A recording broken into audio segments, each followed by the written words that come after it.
It's time for another virtual model railroad show. I'm showing off some of you guys' great model railroads. Let's get to it. My name is Jimmy.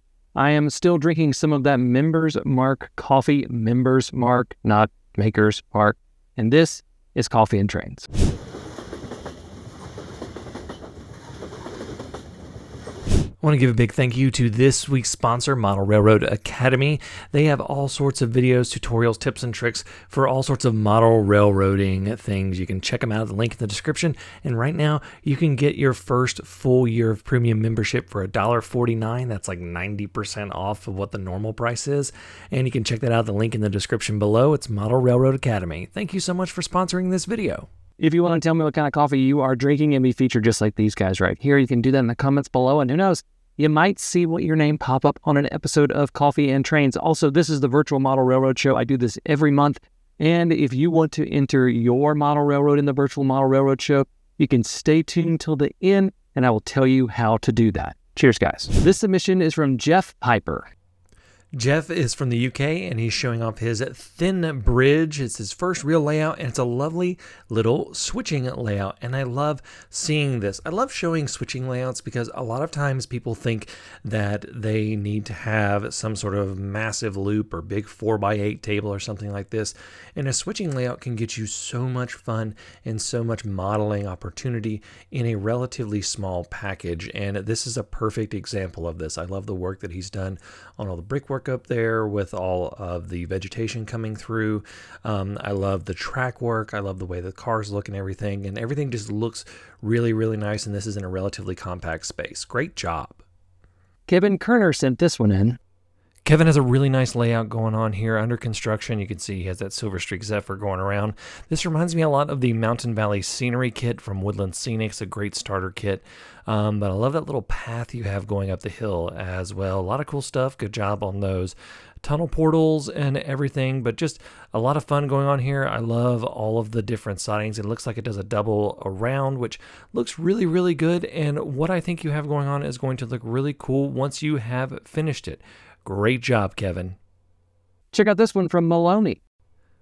Mike Maloney's layout is one that looks like a ton of fun. He has a lot of action going on. He started this in 2021. It's a 6 foot by 11.5 foot layout.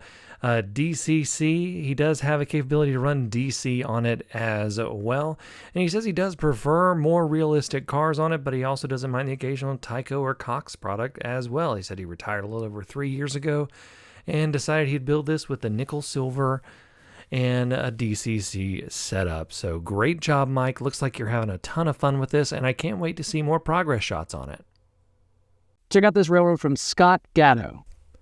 Scott's in-scale layout is an absolute beaut. Has a lot of detail, a lot of scenery in it, and it's got just a bunch of cool things. Check out this train going around the bend right there. He's also got this cool scene with this bridge and another bridge right here. Got a lot of bridges on there. I have to say the water also beneath there looks really, really good.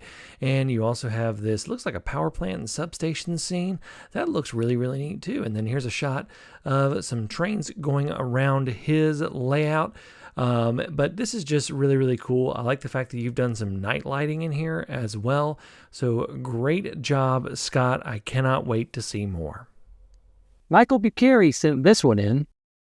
Michael is sending in pictures of his garden railroad. It's about 15 months old, and he used it to work on a neglected flower bed, and it looks really great. He says most of his trains are switched to Blue Nami and battery power, and all the cars have at least metal wheel upgrades. So great job, Michael.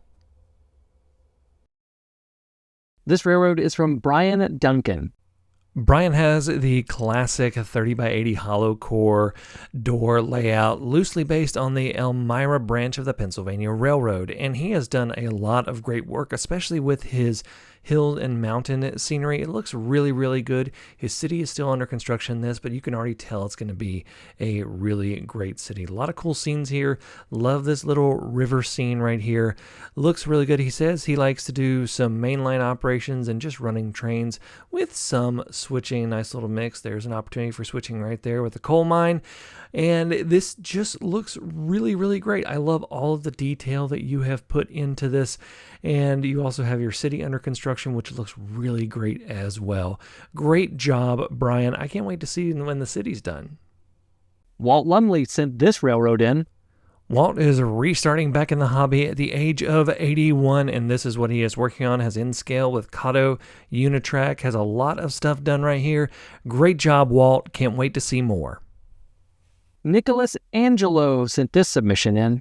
So I'm going to start with just a blank canvas that he sent in. This is a 2-foot by 4-foot table, and he turned it into something pretty dang cool. You can check out this layout right here, and this layout's just a test case, he says, for doing a T-Track modular layout, but he has a lot of cool details on here that just look really, really good. And you've done a great job with this, Nicholas. I love seeing everything going around, but this just looks really, really good. I love the theming. I love the buildings. I love the way you've done the trees. I love the way you've done the rocks. This just looks really great. Thanks for sending it in.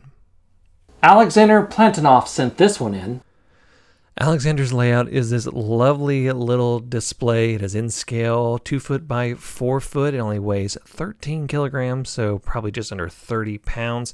And he also has a glass top that can go over it, but this just looks great. You have a lot of detail crammed into this, and a lot of run, frankly, crammed into this. And this is just a great example of you don't need a ton of space to build a really great model railroad. So thank you, Alexander, for sending this in. This one is from Mike Cox. This is a first on the channel for the Virtual Model Railroad Show. This is Mike's layout. It is a T-scale layout that has 1/450th. That's one of the smallest scales you can do in model railroading. Believe it or not, there is a smaller one. But this one is about half the size of Z-scale, roughly, and this just looks great, and it really shows off what you can do with T-scale. It's got a yard right there. You can see that you can do a lot more expansive scenery and have a lot of runs in not a lot of space. Now, there aren't a ton of options in T-scale. You're not going to find any steam engines or anything like that, but if you love doing really expansive scenery and just having trains running through huge spaces, something to consider is T-scale, especially if you don't have a ton of space. And this really shows off how you can do that. You can still get structures in it, like you can see right there, and you can do a lot of really cool things with it. This looks great, Mike. Thanks for sending this in. Just some more great model railroads. Thank you guys so much for sending those in. If you want to enter your model railroad into the Virtual Model Railroad Show, I've got a lot of them in the queue, and I'm trying to get them as fast as I can. But if you want to do that, you can send photos and videos to the emails in the description below. And all I ask is that when you take photos, try to have a picture of your entire model railroad, or at least a big section of your model railroad if it's a large railroad, and try to do those oriented horizontally. And if you take video also oriented horizontally, that will help me out a ton. I'll still show it if it's vertical and everything, but it looks a lot better when I edit it when it is turned horizontally. So hit up that email in the description below and you can send those to me. Thank you all so much for watching. Until next time, I'm Jimmy from the DIY and Digital. Stay safe, be kind, drink some coffee, and happy railroading.